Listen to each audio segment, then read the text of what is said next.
So, what is happening to the Pacers? I know that a lot of people talk about the recency and how the league has been looking, but one of the things that surprises me the most is the way that the Pacers have looked in recent times.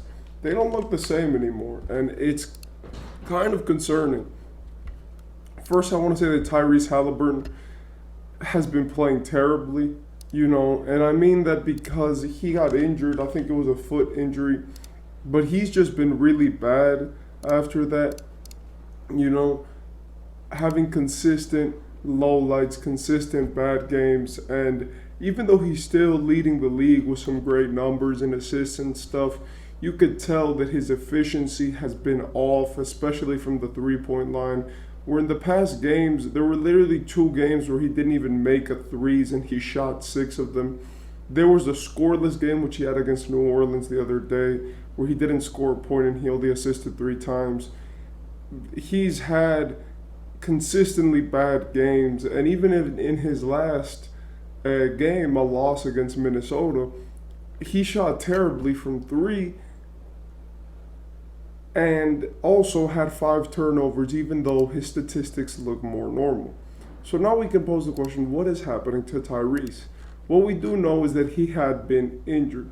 He had missed some time due to injury after almost doing the splits against the Celtics, where he got his hamstring injured.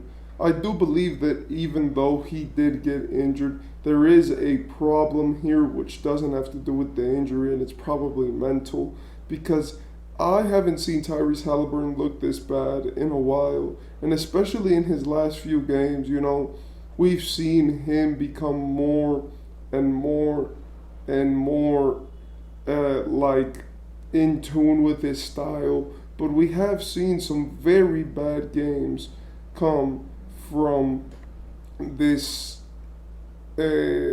season and his production. The reason why I think that this is happening is because Tyrese is having some of the worst numbers of his career as a starter and in this season, and I do believe it is because of injury. Now, does that mean that the Pacers have to lose all of these games? Does that mean that that's going to happen? That's what we got to analyze. First, I want to say, I don't think that the trade deadline moves that they did were good. I think that getting rid of Buddy Hield and especially using that to give him to Philly to change up your roster, I believe that that was a bad move. We know Buddy's and Tyrese's relationship. They've been friends for the longest. They've never actually, before Buddy Hield got traded to Philly, they had never actually been apart from each other as teammates. So we know that they have a relationship which is one to admire and one that we could look at and be like, it is important for each other, for them to have each other on their team. So now that they're traded, that's the first thing. Secondly, we know also that Tyrese is a person who gets to know his guys and then he can play really well with them.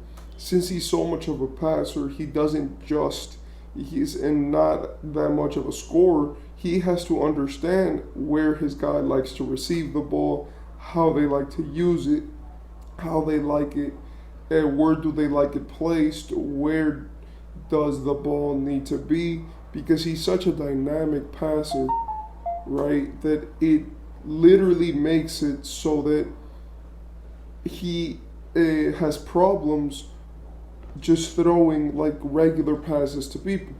And we know this because it happens with all of the greatest players. You notice that at first they'll normally struggle while playing with somebody unless it's like a superstar, or like a dominant big man or someone like that. But when it's someone who, they don't know their shot profile or which they have to figure out their ways, it will normally take some more time to get adjusted.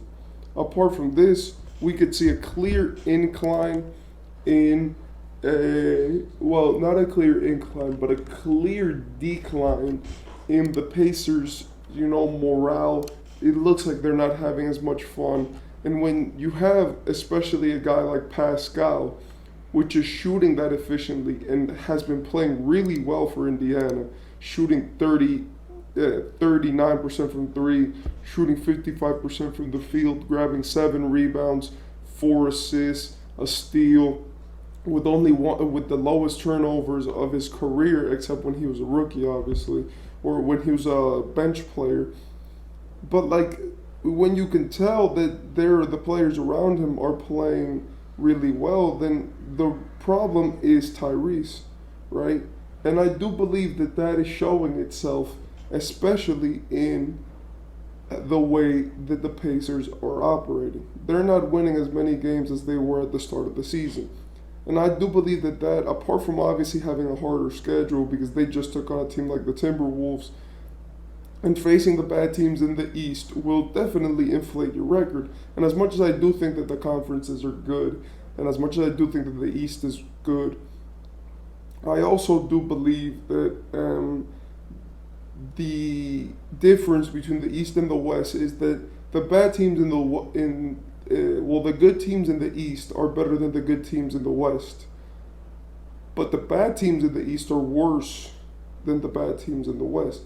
So the West has more teams. I just do believe that the East has better top end talent. With all of that being said, I do believe and I do see that the Pacers are going through a moment right now. I believe getting adjusted to having these new players and Tyrese recovering from this terrible injury which he suffered have made it worse for them because it has put them in a position of not being able to be as aggressive as they wanted to be. But now, for the future of the Pacers, what is it going to look like in a month? What is it going to look like in 2 months? What are you going to do about what's happening?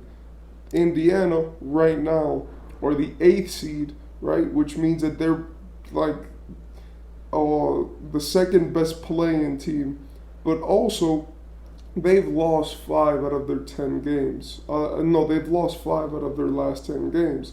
They lost yesterday due to an Anthony Edwards' amazing play where he blocked a Pacers player. I think it was Aaron Nesmith that he blocked for the win. And even their pace and their offensive rating has declined greatly. And the reason why that matters is because the Pacers were so good before because they had the fastest pace, I think, of all time, if not just in the NBA. Plus, they also had the best offensive rating ever seen in league history. So when you look at both of those factors and you take into account that now they only have the second best offensive rating in the league, right? And I think that Boston overtook them. Now we could see, like, okay, there is a problem here. And I think the problem is Tyrese. Not that he's playing badly, because even though he is, there have been moments in the season where he was not playing up to par, and he would just go and make it up on another game. But I believe that there's been something done with this team. And I don't think it's Pascal. I think that if Pascal would have came at another time, it would have been great. But this team looks different after the trade deadline. They look winded. The Pacers look like their players should have never been traded. They look like Buddy Hield, right? Should have been, prioritized to stay. They look like their guys should have been prioritized to stay. And I think that the cutback and the way that their team has been ran has caused them to lose more games than they're winning.